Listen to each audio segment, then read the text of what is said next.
Hi, boys and girls. I'm back with Chapter 8 of Mrs. Roopy is Loopy, and this one's called Nursery Rhyme Week.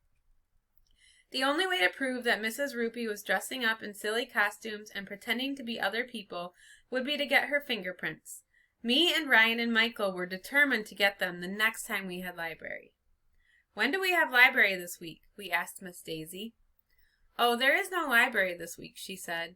"The whole school is celebrating Nursery Rhyme Week in our classrooms." "Oh, man," I said. "We wanted to go to the library." "Yeah," agreed Michael and Ryan.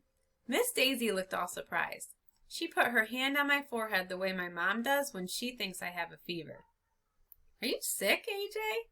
Miss Daisy said. "There must be something wrong with you if you want to go to the library. Didn't you say all books are boring?" "They are," I said. "I just want proof that Mrs. Roopy was pretending to be George Washington, Johnny Appleseed, and Neil Armstrong." "We have to get her fingerprints." "Oh, don't be silly," Miss Daisy said. "Miss Roopy is a perfectly normal lady." Miss Daisy took out a big fat Mother Goose book. She opened it and was about to start reading when this weird-looking girl skipped into the classroom. She was all dressed up in a puffy dress, and she was holding a big cane. "It's Mrs. Roopy!" we all shouted. "I'm not Mrs. Roopy," the girl said. "My name is Little Bo Peep. I seem to have lost my sheep. Do you know where I can find them?" "Nope," everybody said. "Maybe they're in the dungeon on the 3rd floor," I said. Michael tried to get her fingerprints, but Little Bo Peep went skipping out of the classroom before he could get a juice box. "That was weird," Emily said. "What kind of name is Peep anyway?" I asked. Miss Daisy read us some nursery rhymes from the Mother Goose book. "What kind of a name is Goose anyway?" After a while, this other girl came running into our classroom. She was holding a bucket in her hand.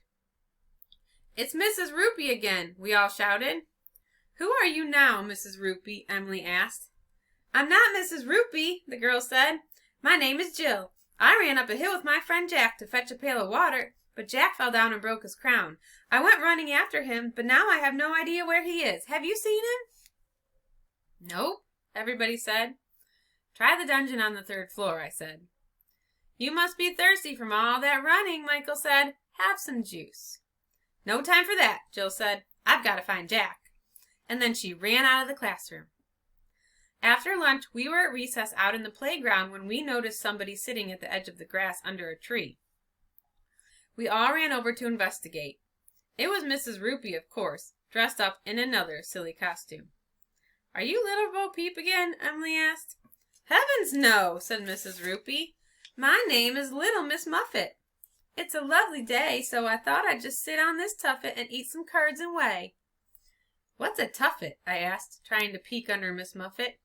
"What's a curd?" asked Ryan. "Yuck," Michael said. "Curds sound disgusting."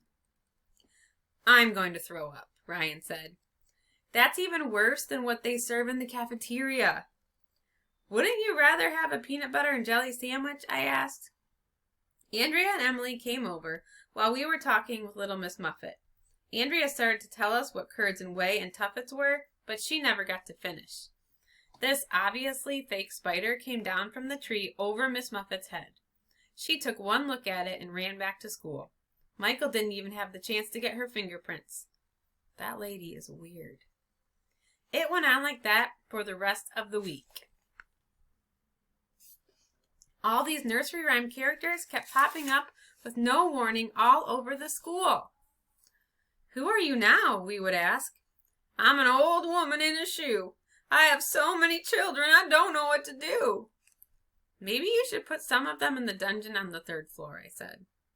In the next few days we were visited by Wee Willie Winkie, Georgie Porgy, Tommy Tucker, Simple Simon, Peter Pumpkin Eater, and some guy named Jack who kept jumping over a candlestick for no reason at all.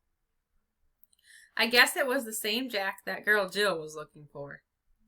It was non-stop all week. I can't say for sure, but I'm pretty sure at least some of those nursery rhyme characters were actually Mrs. Roopy. Stay tuned for Chapter 9.